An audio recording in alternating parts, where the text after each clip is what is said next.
Hello, and welcome to another episode of Dear Hollow Heroes. And as always, I'm here with my two best friends, Meek Man Liam Meekum. What's going on, guys? And Rose Pierre Rob Kelly. Holla at you, boy. Oh, God. Oh, God. This is going to be a fun one. Oh, my I'm goodness. just trying to have funny. All right. I think there's no time to delay. This is the 14th episode, and of course, we always want to thank BP Media for being the parent company to which we work for.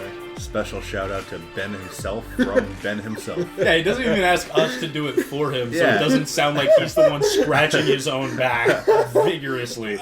He's like, you know who I should shout out? Myself. By the way, Because I'm a big baller now. I just want to put it out there. First of all, BP Media isn't fully released. I just do it to annoy you guys. I just want you to know that. Well, everyone listening now knows you're a fraud. So let's get into They the haven't first. figured it out already? Let's get into the first story. The college football playoffs are finally here, but this might be one of the most controversial selections of all time.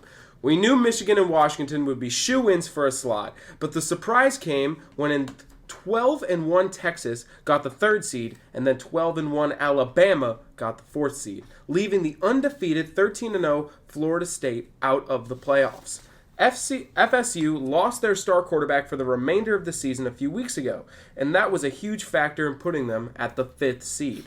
Also, Alabama defeated the number 1 Georgia. What do we think of the seeding? Did the committee get it right or wrong? The committee got it wrong, personally. I think the committee got it right. I think they got it right. Okay, can I... You can go go ahead. first. You I'm go the only first. one You who's go saying first. they got it wrong. And they only got it wrong in one spot, right? So, we have Michigan, we have Washington. That's fine. Texas, they beat Alabama in the regular season. They won the Big 12, right? So, they get in, they beat Alabama, they win their championship.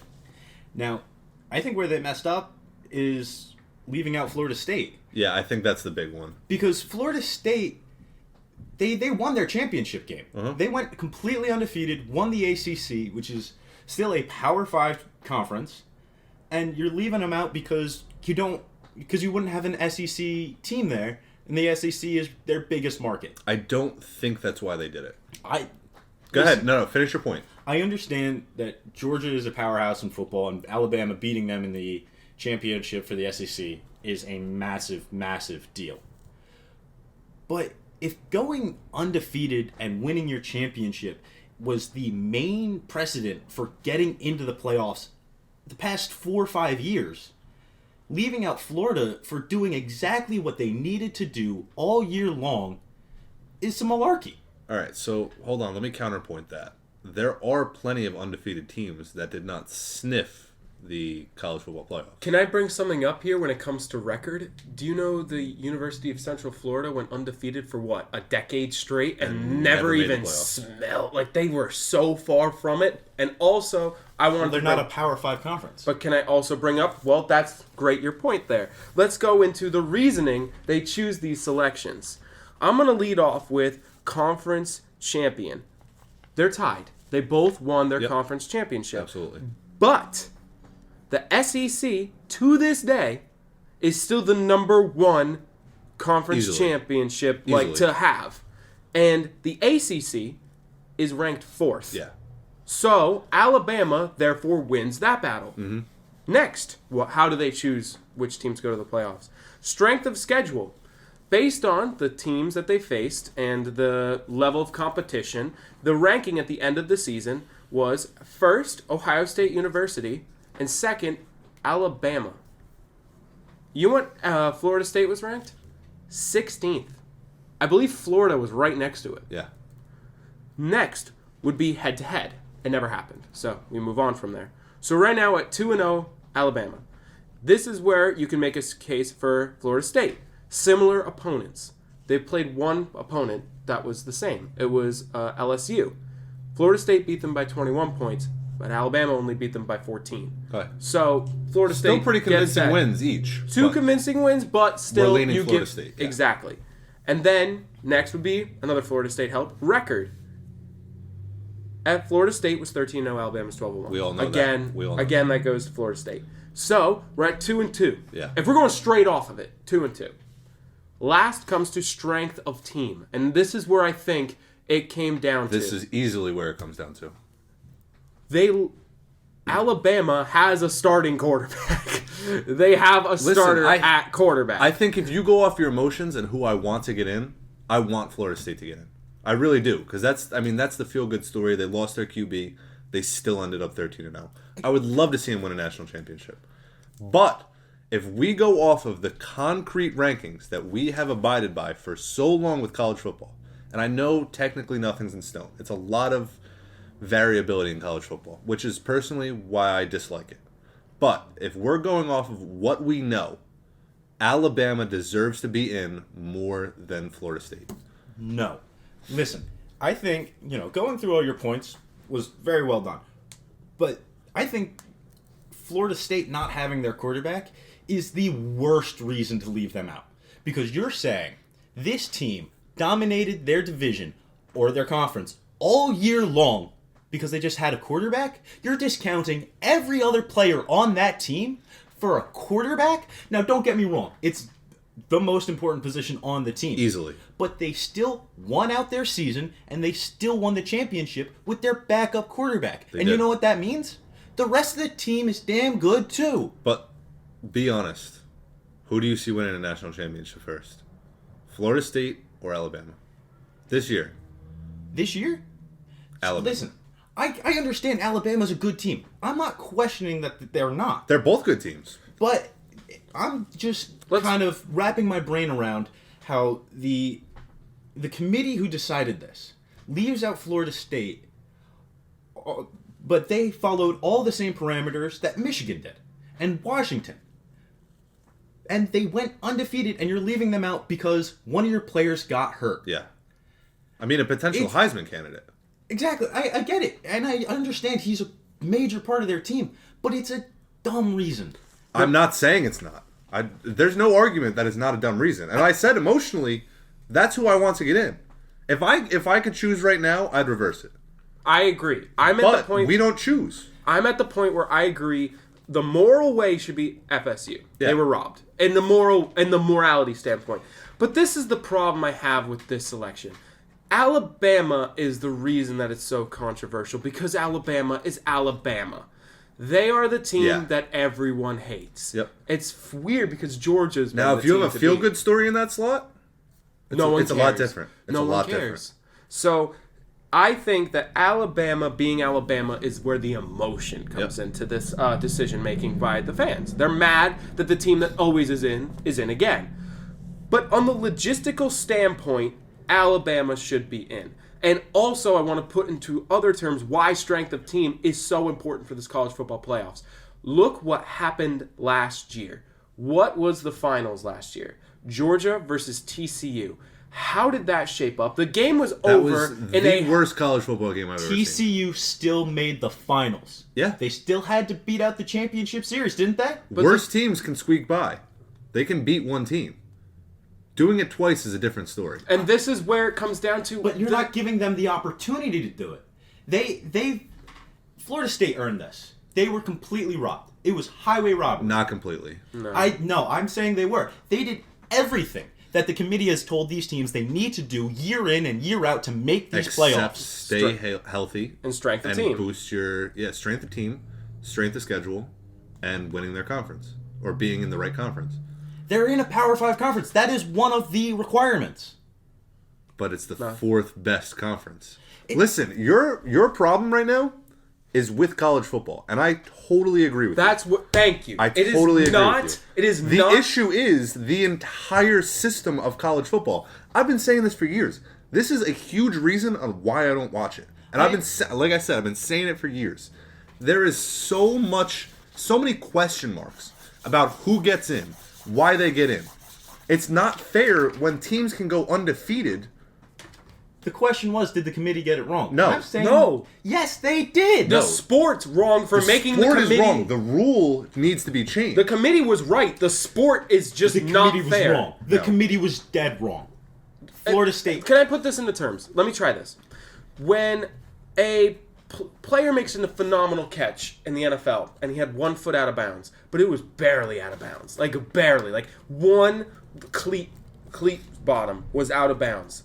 You could sit there and go, He deserves He to have deserved that catch. that touchdown. But the rules are the rules.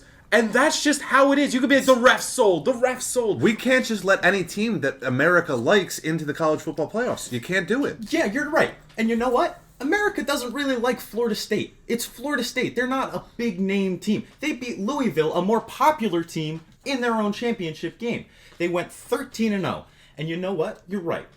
Their quarterback being injured sucks for them. Yeah. It really does. But, you know, it's not like there haven't been times in the past, even recently, sure, in professional sports, where let's say a quarterback goes down and the backup quarterback steps up and beats a team to win the Super Bowl. Is that what you're willing to bet on? Yes, I'm willing to give them a shot. Really? Yes. So instead of abiding by the rules and going with the better team, you're willing to take the risk and say, you know what? 13-0 and won their championship. How'd Tyler Huntley do last year? Not too hot. Sure, Tyler Huntley didn't too hot, but Nick Foles won a Super Bowl for the Eagles. You're right. Tyler Hunt. And you know why it was so celebrated? Because it's never happened. Never happened. And you're not giving them the opportunity. They've earned this spot more than Alabama did. I'm sorry, but the committee got it dead wrong. They got it dead No. wrong. My like I said, You're letting in Texas, who has a 12-1, and Texas, they won their Big 12, and they beat Alabama. yeah.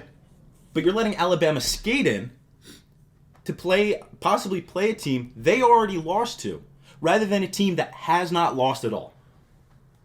Again, my problem is not with the committee. The committee made the tough decision, and I applaud them for it. I think they did it right, because it's not a popular opinion.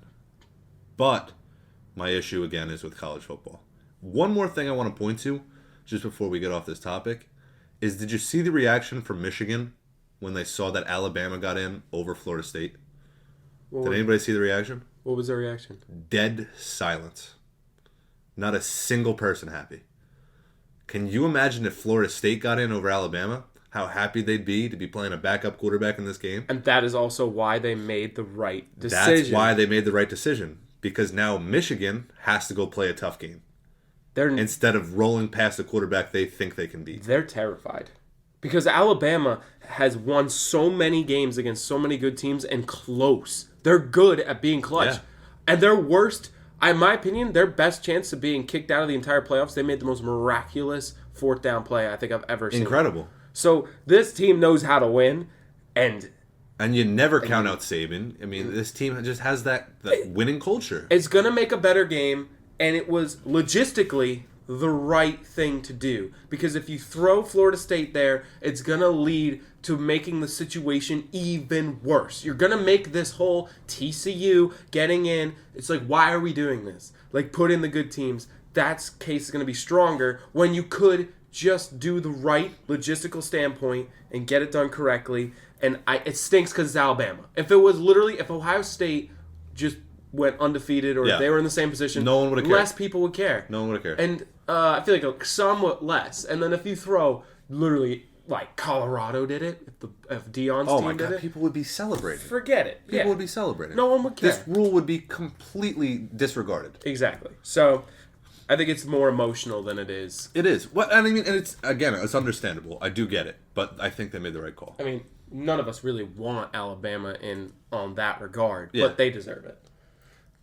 I'm sticking with it. It's Florida State did everything right. They didn't do a thing wrong. And blaming them for an injury is the dumbest thing the committee could do. But look at another 13-0 team. What did they do wrong? There's other 13-0 teams that didn't even come close to. They weren't in a Power 5 conference. Oh, but Florida State didn't play in the right conference either. We're going to move on. We could do this for hours. They played in the ACC. Not good enough. Rob, we're moving on. How is the ACC not good enough? All right, we're going to move on to a new segment that was kind of invented by Liam. I'm going to give you credit. You did kind of invent it, but I'm taking it over because, you know. Because BP Media, everybody. I knew it. I just set up the joke. But this is going to be called Stat of the Week. All right, guys. We're going to give the stats of the week, and this one's going to be about the NFL. And this one I found to be kind of crazy. I saw it, and I couldn't help myself. I had to make this. I knew you were gonna pick a stat regarding the Patriots. Yes, but we're gonna go into it. All right, we're gonna go over the best NFL defenses by points since Week 9. Fifth is the Colts have given up 67 points in their 4-0 run. Fourth will be the Ravens, who've given up 66 points in their 3-1 run in the last 4 weeks. Third is the Miami Dolphins, who have given up 62 points in their 3-1 run. And now listen to this drop off. And then second is the 49ers with only 49 points and they're 4-0.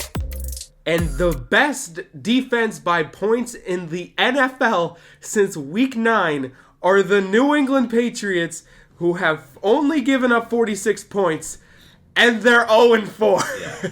The last time this has happened is 1930s was the last time. I don't think we were even doing Super Bowls back then. We weren't Nope. even close. The last time anything has been recorded like this was in the 1930s. Wow. So, might you add, why are they 0-4? Let's go over the offense in that regard. Of the defenses, first is the 49ers, who are 4-0 and they have the second best defense. They have 33.5 points a game. Second is the Ravens, who have 28.5 points per game, and they have the fourth best defense. Third is the Dolphins with 28 and a quarter points per game. Fourth of these 5 teams, going over these 5 teams alone. Fourth is the Colts with 23 and 3/4 points. And last place, the New England Patriots. And in the last 4 games, they average 7.5 points a game. No. Do they really? They average 7.5 points a game. And if you minus and go off of the last 3 games, they average a total of 4 points. 4-point-something points per game. Not a total, an average. Average. That's horrible. They've dude. scored 13 points in the last 3 games. 1 touchdown. Yeah, 1 touchdown, 2 field goals. I don't know if there's any commentary we can do on this except for your team sucks and you need a new one. I'd Now- also like to point out, picking Week 9 was very selective by Ben. It was. Only because the week prior, they lost to the Dolphins and gave up 31 points. And also the same week prior is when the Ravens held the Seahawks to 3 points. Yeah. Which would have completely flipped It these would have rankings. flipped the yeah. But still, come on. No, it's still an interesting It stat. still is an It's a interesting little stat. bit hand-picked, but it's still a very interesting stat. And then, of course, the Patriots defense after last week. Of course, when they faced the Giants, Jabril Peppers said, "You lucky we ass." And then Devon Godshaw, the defensive tackle for the Patriots, said, "We can't even give up a point." And then when asked about the losing streak, he said, "It's frustrating." Yeah. Yeah. I side with you. Yeah. I would be so mad. I would be too. Imagine being the best defense in the league. And you wonder why they lost faith in their quarterback. They Because they can't do anything. Why isn't Malik Cunningham starting? You clearly He's not gonna doesn't do win. much better. Who cares? At least he runs. True. He runs. Can I offer up a stat that we talk about real quick? Because I found it and kind of wanted to surprise us here. It is the stats. I told Rob about it. Yeah, but, go for it. So we always have our constant debates about who? Justin Fields. Josh Allen. Josh Allen. Constantly. So I found another tidbit about him that I wanted to share. This is pro Josh Allen, I presume. Obviously. Yeah. Quarterbacks with the best turnover-worthy play percentages. Mm-hmm. Do you need me to explain that?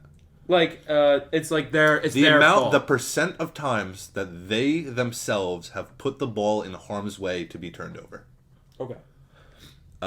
So it's generally the higher on the list you are, the safer you are at keeping the ball to yourself.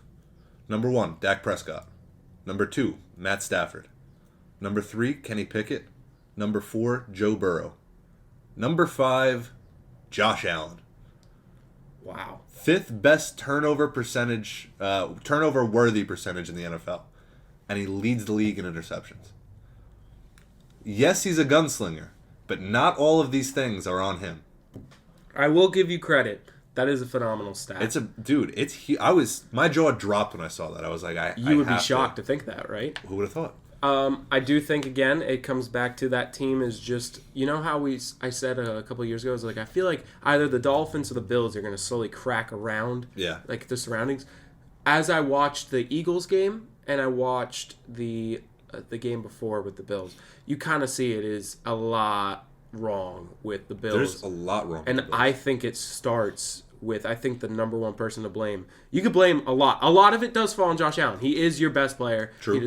But to be fair and just a football fan, you got to get rid of Sean McDermott. Sean McDermott, bad O-line, and I'm going to catch some flack for this, but I've been saying it for a while. I think those wide receivers underperform constantly. Gabe Davis. Gabe Davis is a hit-or-miss guy. We kind of know that. Dawson Knox is hit or miss. Stephon Diggs has, in my opinion, become somewhat of a hit-or-miss guy. We've seen him disappears for quarters, halves, games at a time. Granted, he has those games where he catches 3 touchdowns, and he wrecks games sometimes. And there's sometimes he can't be covered by a single man on this planet. But he disappears a little too often for my taste. I think his emotions also are... That's another good point, but that's not even what I'm talking about because I think he'll get it under control with this team. Yeah. But of course, by the way, another stat to end it on. The Patriots have never been this bad in our entire lives. yeah. They have never lost this many games. And if they lose one more, they could potentially be the worst team. If they never win a game, they're the worst team since 1990. It's pretty bad. To put into terms, the quarterback was Mark Wilson, and their best offensive player was Patriots Hall of Famer Bruce Armstrong. All right. Before you start listing Patriots facts for the rest of the podcast, we got to get off of this. I know, but I just thought that's Saturday. It will be different more often. I just saw it. And Yeah, I was like, I love I it. have to say that one. Love it. I'm going to try and make them the wackiest ones. All right, we're going to go on to the MLB. And the MLB winter meetings have begun. I think Rob's shaking over here. Are you okay? Is ready to talk. He's ready to talk? In other words, the MLB free agency has started. There are so many big names, such as Juan Soto to the Yankees or Blue Jays in the works, Cody Bellinger, Yoshinobu Yamamoto, and Blake Snell are all in the talks with numerous teams. And of course, the biggest name, Shohei Ohtani, has already received numerous $500+ million offers. Where do we see these big names landing in the next weeks? New York Yankees for all of them is the easy answer. Let me give you the odds if you guys want. So for Soto, it's down to 2 teams. He wants to be either a Blue Jay or Yankee. Yankees are the higher. It's not what he wants. That does not matter. It's where the Padres said it's between those 2, and he said he's cool with that. And then with Cody Bellinger, the top 5 teams, I'm going to go 1st to 5th, is Cubs, Yankees, Giants, Mets, and Dodgers. For Yamamoto, it's Mets, Boston, Dodgers, Yankees, Cubs. Ohtani, Dodgers, Cubs, Rangers, Blue Jays, Giants. And Snell, Dodgers, Mariners, Angels, Giants, Phillies. So where do we see these guys going? Well, I just want to start off with saying the winter meetings have started. They've been going for 2 days strong now, and not a thing has I haven't happened. heard anything. Not a thing. You're really only hearing rumors about Soto, and that's about it. Yeah. All of the nothing rumors, from Ohtani. Nothing from Ohtani. Nothing really about Bellinger. No. Yamamoto's purely speculation, and I haven't heard Blake Snell's name until Ben just said it. I forgot about him. Exactly. I have heard nothing. Happening. It's very odd. And I think the main reason is teams are just waiting to see where Ohtani signs. Yeah. I think they're just waiting for that shoe to drop first. Because if they realistically have a shot at him, they're going to pursue him. And if they can't get him, they have a lot of cap to work with. That's when you go sign your guys. I think Soto is a Yankee. I think no other team has what the Padres are looking for in terms of trade packaging. Because they're mostly looking for MLB-ready pitchers who are young, and that is a vast majority of the Yankees' pipeline. Yeah. It's what the Yankees have in bulk. Blue Jays could snag him, but I don't think they have the pitching. Their biggest young pitcher is Alek Manoah, who last year That guy stinks. just was awful. He got sent down not to the minor leagues, no, but to their Florida team practice squad. They should have sent him back down to college ball. I think Cody Bellinger is going to stay a Cub. The Cubs need something. They're clearly trying. And if you're going to have a team, you need a superstar. And Cody Bellinger was their guy last year. We saw a Why late not? playoff push by them too, so I don't think they're ready to give up on their current team. No, they're not, and I think they're going to go after Cody Bellinger with everything. I would got. imagine. Personally, I believe I gave my predictions for everyone. For Blake Snell, I believe that Blake Snell is going to the Mariners.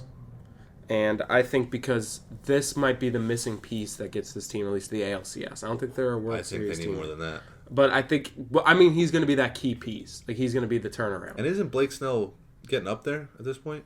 He just won a Cy Young. Yeah, and also he's You not never know. getting up there. And for pitcher years, he's not even close. He's in prime time. How old is he? Like Give me one late second, I'll look 20s, it up. early 30s. Oh, yeah, he's got fine. time. He's got time. I think Ohtani's going to be a Dodger. I don't think he's going anywhere town-wise, but I think he's going right to the Dodgers. I think they're moving Mookie to second. They're going to probably try to make one more move, but I think he's going to be a Dodger. Snell is 31, by the way. Okay. I have He's Juan. still got time. Yeah. I got Juan Soto going to the Yankees. I think they have to make the move. I think they're going to do whatever it takes to get that move done. I got Cody Bellinger going to the San Francisco Giants. I think he's a little bitter towards the Dodgers. I think they're going to think the Dodgers are going to re-sign him, and he's going to go straight to the Giants. I think the Giants are going to offer him way more money. And I have Yamamoto going to the Mets. I think that's a deal they have to make as well. Because right now the Yankees have got announced today that they're the new frontrunners for Yamamoto, but I think if they get Soto, they can't afford Yamamoto. So I think he's going to the Mets, and again, he's going to get an absorbent. The Mets are going to outbid him. I'm not sure how they're going to afford Soto. Well, I guess they have more money than anybody, right? Well, you Mets don't need to pay for Soto this year. That's the thing. Are they, would the Padres still have to pay? Well, you still have to pay him, but it's through arbitration. He's not on contract. Okay. He's not signed for 10 years, $500 million, or anything like that. He's a free agent next year. So this is kind of his understand. last I year gotcha. before he hits free agency, which is another big part of the trade talks is, are you going to land Soto? You know, the Padres saying, we sold the whole farm for him. Yeah. So yeah, but we're only getting him for a year. When you trade for him, you had 2 years to use him. Now you're trying to dump Oh, him. those 1 year trades are always scary because he could just pack up and say, I don't like the organization. I'm going somewhere else. And now you've just, you've sold a lot of different players off for a guy who was around for 1 year.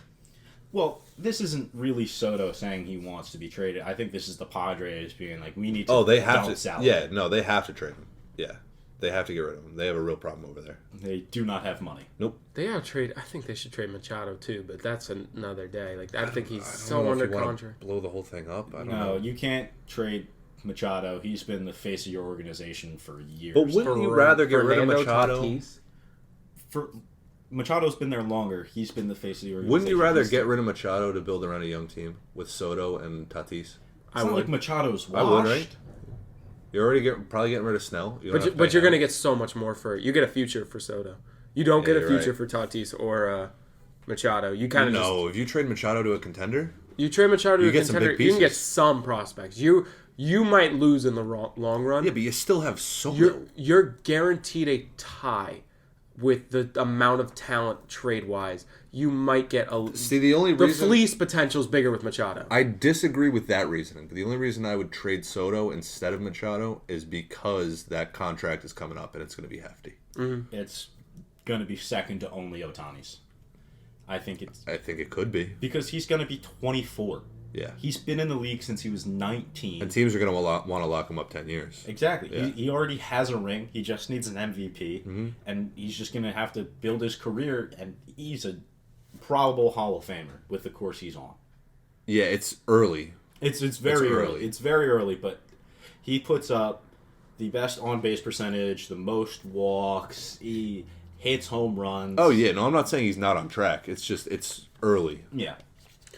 I'm really curious about the Ohtani sweepstakes though more than any of them because I think that's like what you guys That's the said. big one, yeah. That's the one, and they said that Yamamoto and Ohtani won't be dealt or moved. Can we also take a second to consider that there's a huge risk in signing Ohtani, too, because you can't guarantee he's going to pitch. I 100% agree, but I think that you're paying for the potential of a pitcher, Yeah. but you're guaranteed the hitter. You're guaranteed the hitter. You're guaranteed the best hitter in baseball, probably. Like with it for I mean, the a next, top five. He's a top hitter, five yeah. hitter for the next 10 years. Absolutely. Unless something happens, but obviously. But that's sports. still a hefty contract. the hefty contract, but also this is the thing: Ohtani puts people in seats. So you also got to True. think on a contract basis, who puts people in seats. That's why Odell Beckham gets the bigger contracts. He goes to the Dodgers. Do you need to put people in seats?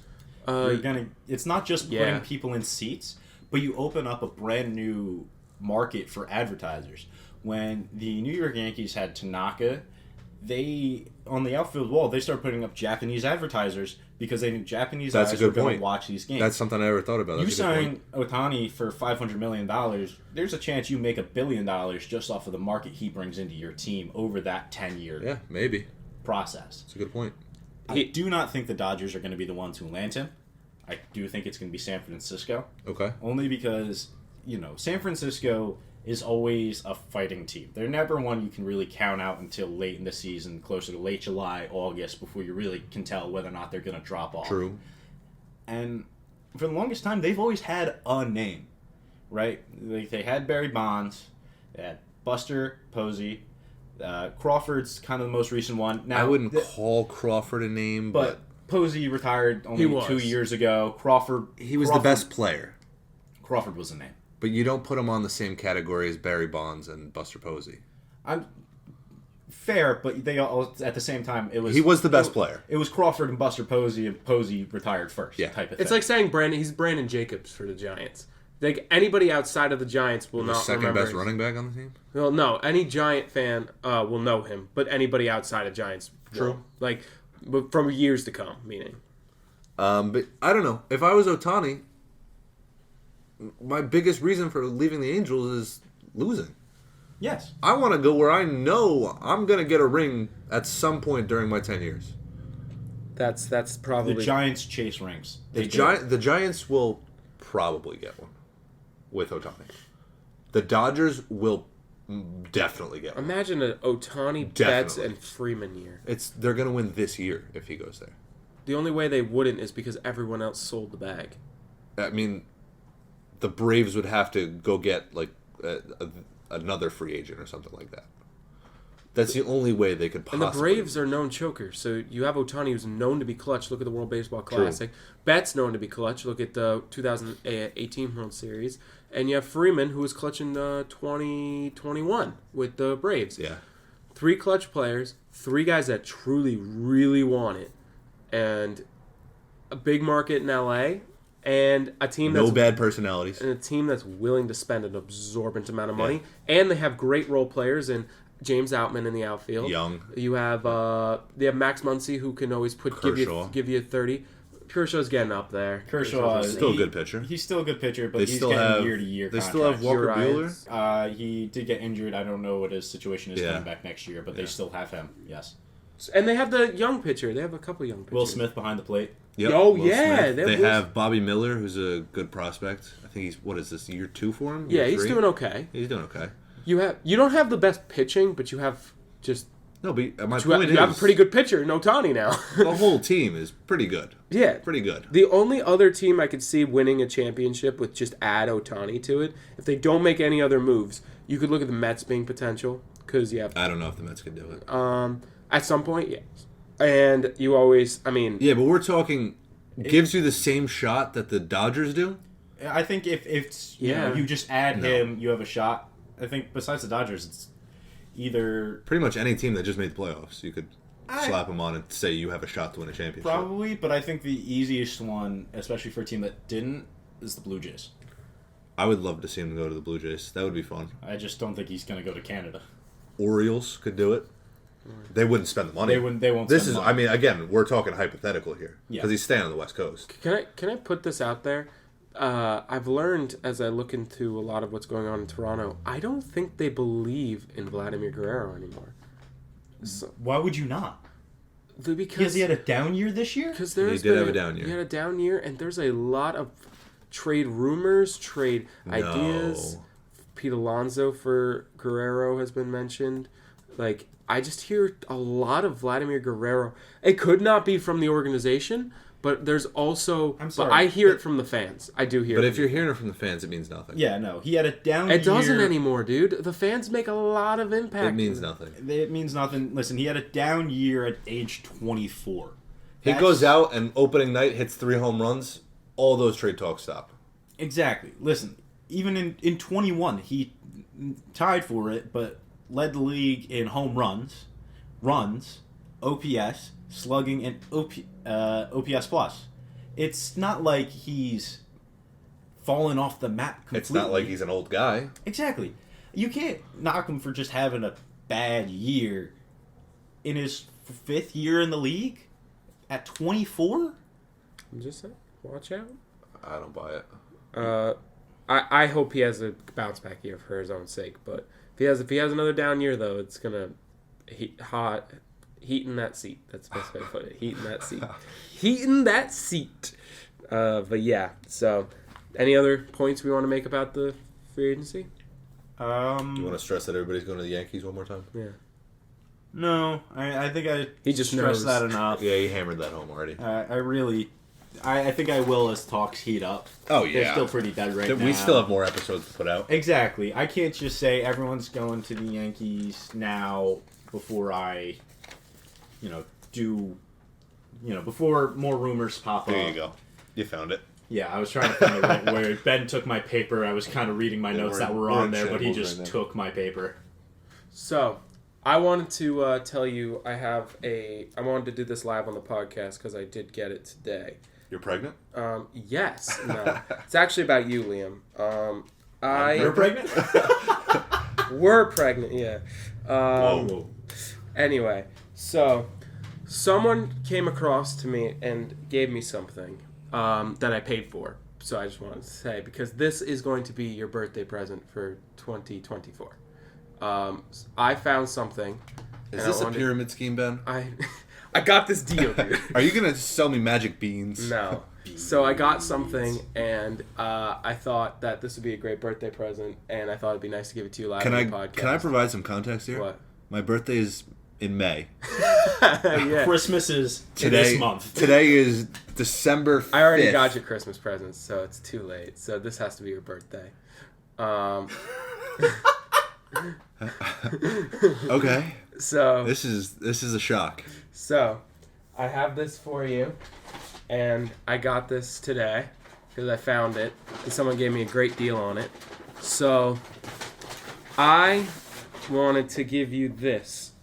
It is a what is that, signed dude? What the by hell? Super Bowl champions Giants jersey with Jabril Peppers. Who signed it? There are a bunch of 1980s Bill Belichick coached, just want to point that out there, Super Bowl champions on there. And it's a Jabril Peppers jersey. And I found someone offered it to me for way cheaper than it's worth. I saw it on eBay, so I wanted to give it to you. And I saw it. What? And I snagged it before she sold it. So I got you a Super Bowl. And it will not fit you. I just want to put it out there. But I don't plan on you ever seeing you wear it. I was going to put it on right now. But yeah, I found that. I can't do it. I'm going to rip it. So I found that. So that is your birthday present. And I've given you what? 2 birthday presents within 3 weeks, and neither of them were near May. You're right. I'm sorry, Liam, but you're going to have to wait till your birthday before I give you yours. Which is what I'd expect. All right, Ben, my birthday is next October. We have to stop for a second so I can hang this up. Okay, All we're right. going to stop for a second. And we're back, and the jersey is hung up. Oh, yeah. It's safe. Nice. All right, so this is how it's going to work. It is now game time. Cue the music. Welcome. Welcome to the first ever game that was not invented by me. This game is called Grid Time, and it is invented by Liam. This game is kind of different from what you guys are all starting to think. Yes, it is based off of the iconic Immaculate Grid game, but there's a catch. There is no particular sport for this grid. This is about timing and accuracy. The first one to complete the grid correctly wins. So you have to get it completely right, and you have to do it faster. Now, how this works is is I will be looking at the grid as you do it, and we're going to talk through it Okay. because it's a podcast. We need to talk through it. That's a good And point. I will tell you if you're wrong as soon as possible. Okay. But if you're right, obviously. And now, is there any penalty for wrong answers? You just take more time. Okay. You have to think of another one. Cool. And I'm assuming you'll be the official clock keeper as well? Yes. I'm the official clock. He's going to rig it. Of course. And this is one of you has to leave the room while the other goes, and we'll be flipping a coin for who goes first. Okay. And lastly, if the grid occupies an award, the award winner must be on that team when they won the award. So, for example, if it is Defensive Player of the Year and it's in LA, you have to do Aaron Donald. You can't do Von Miller because he Okay. was on LA, but And he won now, it for Denver. how do the awards transfer to other sports? So, for Defensive Player and Offensive Player of the Year, that is the Hank Aaron Award for Offensive Player of the Year and the Platinum Glove for Defensive Player of the Year. Okay. They have to be a Platinum Glove winner and a Hank Aaron Award winner. Okay. And that's really kind of it. MVP. And now basketball's in this. Basketball, any sport you want. Yep. And Okay. if there's an award title for basically like Hank Aaron. Sounds good. But I don't think you guys are going to go into hockey or any of that. I don't know hockey well enough. Exactly. So I think it's going to be between the three major sports. And you can mix the sports. So you can have a baseball answer, a football answer, and a basketball answer in the grid. Yeah. So that's how it works. And we are going to be doing the coin flip live right now because everything's basically been live right now. Well, yeah. It's actually pre-recorded. This is... It's live for us. Yeah. So, I had it being heads is Liam and tails is Rob. If it lands on heads, Liam goes first. If it lands on tails, Rob goes first. I'll take tails. It is tails. That means Rob goes first. Liam, I need you to put in headphones and leave the room. I'm just going to go upstairs. Yeah, but just don't listen to us. Thank you. Because you guys are getting the same grid. Alrighty. I figured we were going to get the same grid. Yeah, fair. Alright, Rob, I'm going to draw your grid right now. And we're going to go through it. Alrighty, so this is the grid for this week. Alrighty. So, the grid is as follows. On the top side, it will have Offensive Player of the Year, Chicago, and MVP. And on the side of the grid, it'll have Boston, Texas, any Texas team, so that includes Houston, Dallas, any team that's from Texas, and Atlanta. Rob, are you ready? Let me get the clock ready to go. And are you ready to go? Give me 1 second. Let me just look this over real quick. Yes. 3, 2, 1, go. All right. MVP Boston, Mookie Betts. That is correct. Atlanta MVP. I'm going Freddie Freeman. He 2020. Yep, he did win it for Atlanta, correct. Offensive Player of the Year, Atlanta, Ronald Acuna Jr. That is correct. He did win. Did he win the Hank Aaron Award? I believe so. Let me just fact check you on that one. All right. Let me go. Let me think here for a second. Boston Offensive Player of the Year, Jason Tatum. Has he won it? Offensive Player of the Year for Boston? No. No? Okay. I was just putting out the feelers there. Let me see. A Texas MVP. Oh, Jokic. For what? Texas MVP, Jokic? Texas? He plays for Denver, Colorado. Oh, you're right. Boston, Chicago. I will say, I have. You have one lifeline for each box, but it adds 5 seconds. Understood. Let me see. Offensive Player of the Year in Boston, no Tatum. David Ortiz. I know he won the MVP, but I don't know if the Roberto Clemente Award was even around when he played. Yes, that's correct. Okay, cool. You know, I'll phone a friend for Chicago, Texas. Texas MVPs.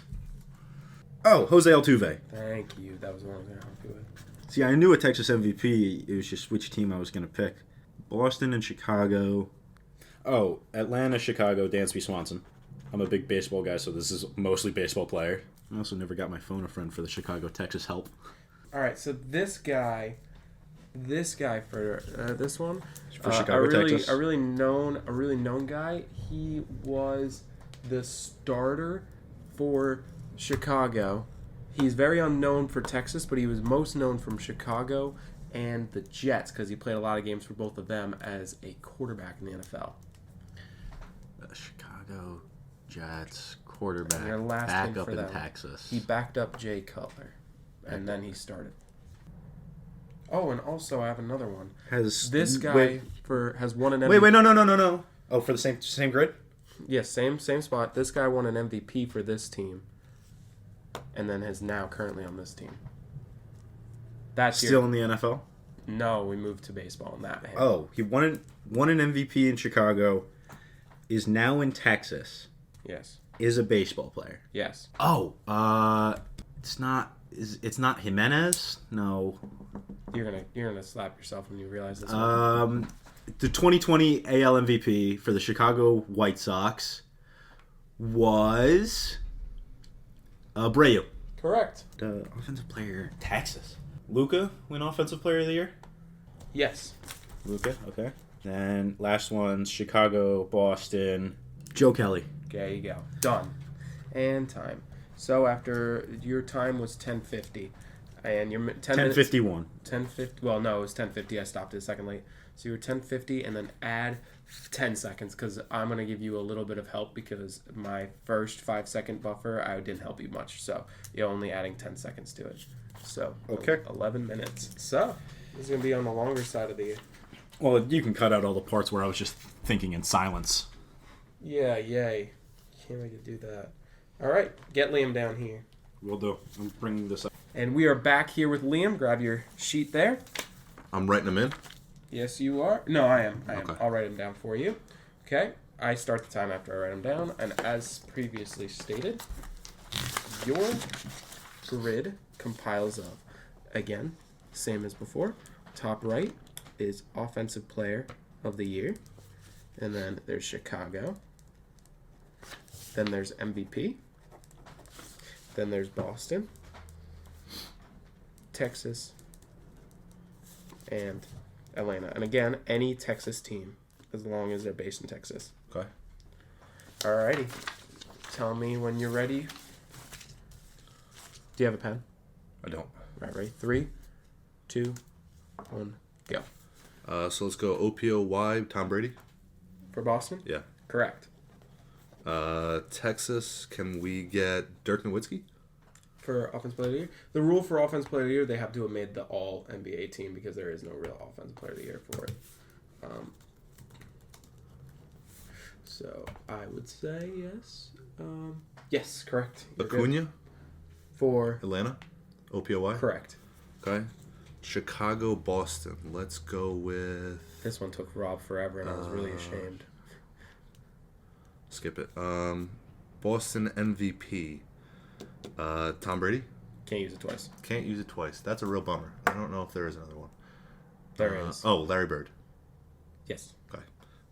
Texas MVP. You have to write it, by the way. It's correct spelling. No. Atlanta MVP. Hank Aaron? Yeah. Yeah. Wow. That was a good one. Chicago, Atlanta. Back Devin to- Hester. Yeah. You were Chicago, Boston. Cordy P. Oh, yeah. Oh, yeah. Chicago, Texas. Kyle Orton. Oh, yeah. MVP from Texas. Wow, that's a in your bag one for the. Oh yeah. Oh yeah. Kyle Orton, This one's gonna slow me up a little bit. Texas MVP. Yeah.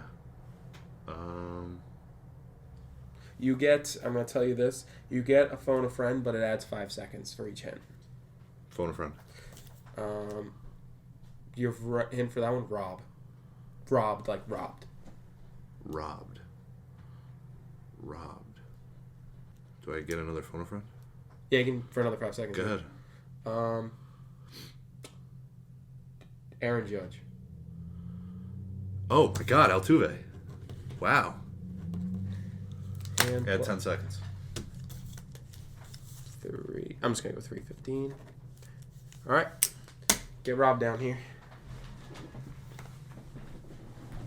All right, guys, I think it's very obvious. Liam's time is the winner, and he ended with 3 minutes and 15 seconds, What'd you and get? Rob is the loser with 11 minutes. Okay. That was with the phone of friends. So, I think what got me is how long it took Rob to get Joe Kelly. I did not even know he played for Chicago. He played for Chicago last year, I think. Did he? Yeah. Well, Didn't even something that hurt me is that the first time I said Acuna for Offensive Player of the Year, Ben told me I was wrong. But I did that with him, too. Well, you lost by like 8 minutes. I did lose by 8 minutes, but, you know. But also, I did that with Liam as well. Oh, Altuve killed me. I needed 2 phone of friends. I couldn't get it. Yeah. His hints were robbed and then Aaron Judge. Yeah. See, he just... he wanted to help me with that one, but Yeah. that was not the one I was asking for help because I knew one. Yeah. But it was just taking me time to get to it. Yeah. But the one that took me the longest was the Boston-Chicago connection. The Chicago Texas-Chicago was the toughest one, in my opinion. To straight Texas-Chicago was tough. But Kyle Orton was crazy. Abreu is a good one. I used That was two phone phone. I used 2 phone friends for that one. Ah. That one also shocked me. The two Chicagos got me with Rob. I think Were there any answers that you didn't hear that you were surprised you didn't hear? Well, I knew you both were gonna say. No, actually, I thought. Did you not say Brady? Yeah, you Rob? didn't say No, I Brady. didn't say Brady. I thought Brady would be the quickest. See, one. I didn't look at the grid, though, because I would have used Brady for MVP. The good news is that you didn't because I know Brady was Offensive Player of the Year, but I would know Betts was an MVP, so I would instantly go Brady yeah. then Betts because going. But then Because I would have used Tatum There's- for OPOY. Also, there's so many. Jason Tatum wasn't an Offensive Player of the Year. He wasn't. No? Nope. Okay. There you go. Glad I See, did that was my first guess. That was fact checked, and it was no, it was not. But it was wild how there was the Offensive Player of the Year was Brady because I knew that one, but there were so many MVPs for Boston. The corners were the easiest for me, personally. The corners, yeah. The corners were the easiest. It was Chicago messed with everyone. Chicago was tough. Chicago. Because there's just so many different Chicago teams and different outlets you can go through. And I don't like Chicago sports in general, so I don't follow them that well. But it's crazy because they're some of the most storied teams I know. in all of sports. I know. So we now know that this game will increase our time of episode for a long time. Well, you cut most of it. Most of the talking and thinking you cut. Maybe. But it will still be a longer episode regardless. Fair. Because we have one final segment before we go into locks and upsets. It is comment time. So this is where we get to hear what you guys have to say about what we either previously talked about or just give us a take of your own. And if you guys want to make a comment, you can go on any of our social media platforms. If you can reach out any way you can, and we will try and address every comment we can. All right, the first comment is by Ryan. Ryan said, Orlando Magic to the playoffs, baby, let's go. They are maybe the best coached team and are truly vibing on defense right now. Number 1 in the league in defending. And I think that all the players are young and will continue to develop. Jalen Suggs is getting better on offense and Jonathan Isaac is a GOAT. T-Wolves look more legit than they ever have, and I personally think Anthony Edwards is a dog. And he's shooting like 46% from the field, which is better than the majority of the players, but we shall see what's going on. It seems they seem more legit than ever before, but it still hasn't sold me. Just like we think, I gotta agree, say. yeah. And with the Magic, he's on page with us last week with the Magic and T-Wolves. I mean, we'll talk about the whole thing. He's not disagreeing with us on Anthony Edwards. This is a long comment, so I'm just going to take breaks. Fair. All right, so then if we want to do this, then Orlando Magic, totally agree. Yeah. I mean, we left Jalen Suggs and Jonathan Isaac actually out of the conversation last week, but that is not the only young players they have by any stretch of the imagination. Mm-hmm. They're a good young team.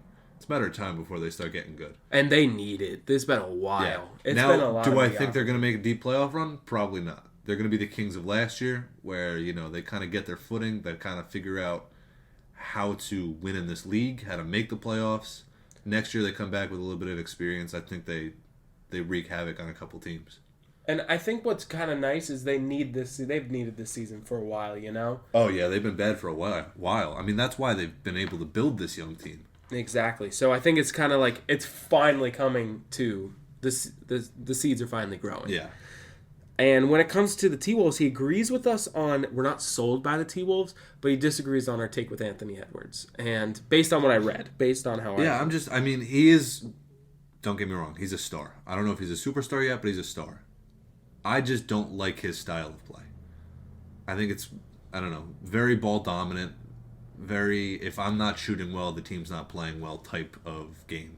And yes, it can work, and you can win championships off of it. It's just not my brand of basketball. It's not what I enjoy watching. I'm a Miami Heat fan, so you already know I love team ball.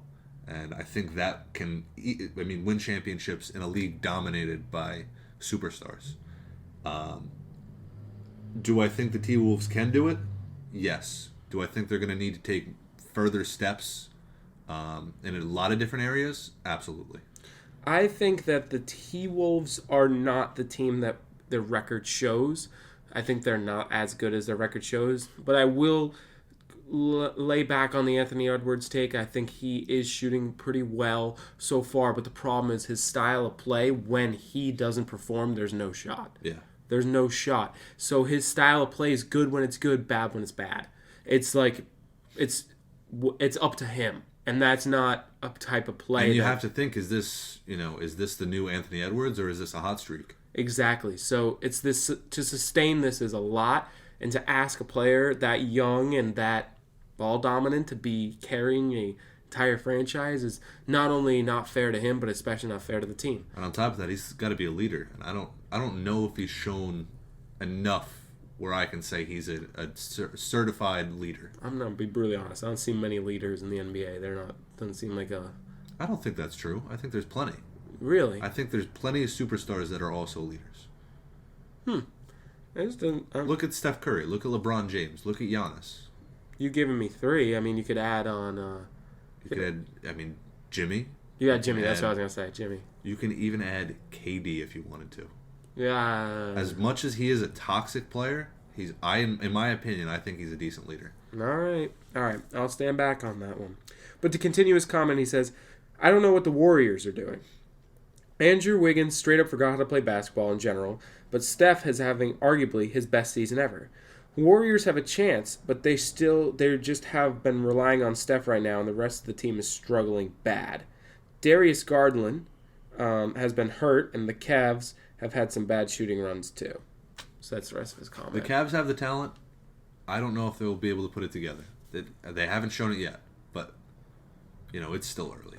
And they have plenty of time. With Warriors, I full-heartedly agree. I think Steph is it's Steph. It's just him, and everyone else is kind of just but there. We kind of saw this a little bit in previous years where Steph kept him around, and then come playoff time, they started to heat up. But here's the problem: it's bad.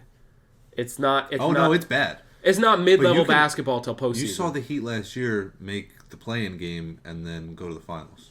There's no reason the Warriors can't do the same. There is no reason they can't. But the problem is, can they even make the playoffs? Yeah, I think so. They probably. In this league, so many teams make the playoffs. Yeah, it's going to be a struggle. And then, but thank you again, Ryan. Ryan, you are a number one commenting person, so we appreciate you. Definitely appreciate that. And our next comment is by Artie. Artie said, the Chiefs are only good because Travis Kelce is dating Taylor Swift, and the Eagles are super overrated, and the 49ers prove that. What do we think? I think the Chiefs are not only good because Travis Kelce is dating Taylor Swift. I think Travis Kelce is actually taking a step back this year. He doesn't look as threatening. He's not the same game wrecker that we've known. He still has the capability, but he's not doing it night in and night out. The Eagles, I don't know. I think the 49ers are just that good. I don't think they're overrated. I think they're better than the Cowboys.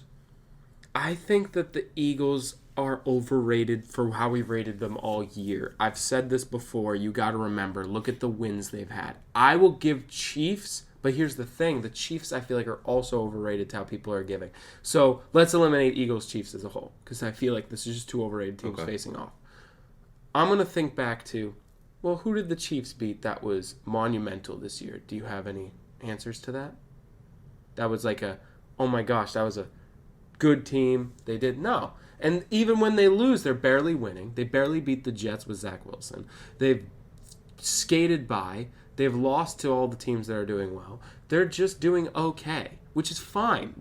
Based on their talent on their roster, they're doing fine. They had a overhyped roster. Their wide receivers are hot garbage. Terrible. Their O-line has taken a step back. Yeah. Travis Kelce has taken a step back. And Patty Mahomes is running around like Steph Curry is for the Warriors. Patty Mahomes is still Patty Mahomes. It's the only thing that's keeping them alive. And on the defensive side, it's kind of just Chris Jones just wreaking havoc if he doesn't do anything. Weak secondary. The linebackers are okay. The linebackers are okay, but they got injured. The D-line's good. The D-line's good and the linebackers are good, but the linebackers are injured. Yeah. So this Chiefs team is overhyped and hurt, and it's just and regressing. And that's okay because they have such a good run, but I think they're overhyped. And with the Eagles, I feel like you got to look back. You got to really start to think about this. How did they get to the Super Bowl last year? Let's start in the playoffs. Mickey Mouse run. They beat the Giants. Why start in the playoffs? I mean, the whole season was filled with garbage wins. And then they played the Giants in the divisional round, beat them who were severely not prepared. No. And at Philly. Then they beat a Brock Purdy-less and just abysmally injured 49ers team. Josh Johnson? Yeah. It was. And Josh Johnson's not going to win you a conference championship. At some point, championship. Christian McCaffrey was the quarterback.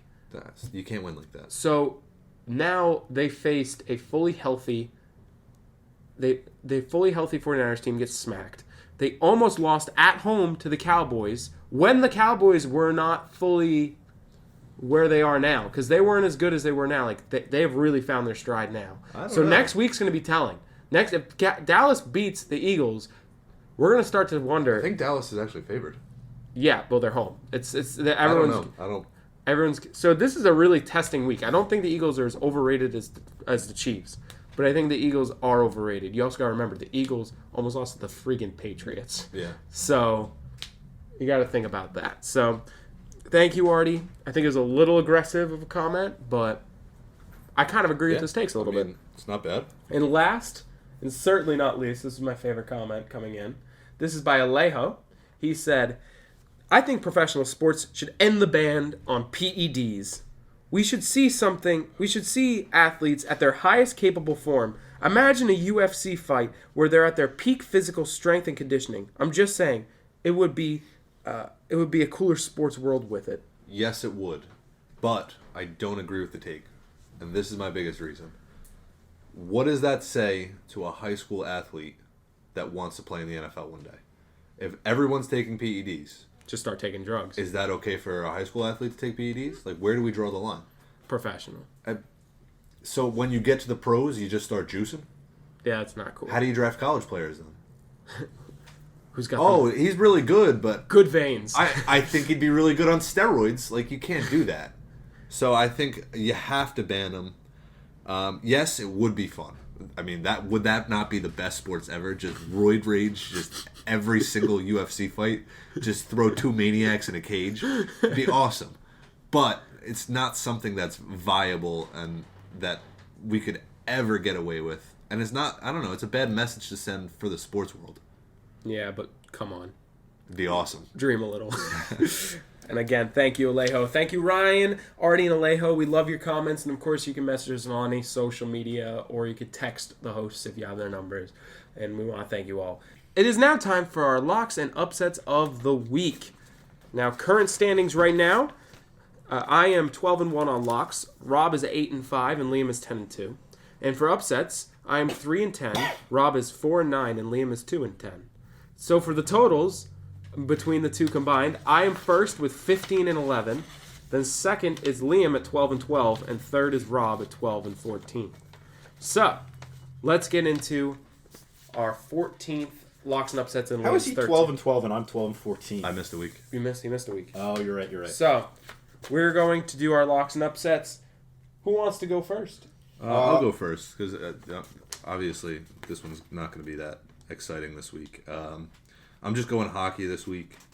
I'm going to go with the Swiss Hockey League. I'm taking Servette over the Colton Flyers. I think it's a lock. They're playing good hockey right now. It's tough to say that they won't come out on top. That's a good one. I'm going... Rob, actually, you can go. You go first. I'm going with the Dolphins over the Titans. It's always so lame. My lock this week... It'll be hard to, truly calculate this, but I'm giving myself a true set time frame. The New York Yankees will get Juan Soto in a trade package by our next episode. That is my lock. Love it. Yeah, that's a good one. By the next episode. So by next... This time next week. By Yes, this time this next time. week. So it has to be by Tuesday. By the time we start recording our Yeah. next episode. We record on Tuesdays, by the way. Yeah, so... Awesome. And then for our upsets... Give me the Broncos over the Chargers. All right. I have the Heat over the Raptors tomorrow. Well, for you guys, it'll be yesterday, but on Wednesday. The Buccaneers over the Falcons. I like that one. All I right. can't believe that's an upset. And as always, I would love to thank you all for listening. You can follow us on our socials at Dear Hollow Heroes. You can also email us through dearhollowheroes@gmail.com. Message us and let us know what topics you liked and which topics you didn't. And you can listen to us on most platforms where you get your podcast. Thank you, Liam and Robin. I hope you have a wonderful rest of your day. See you later.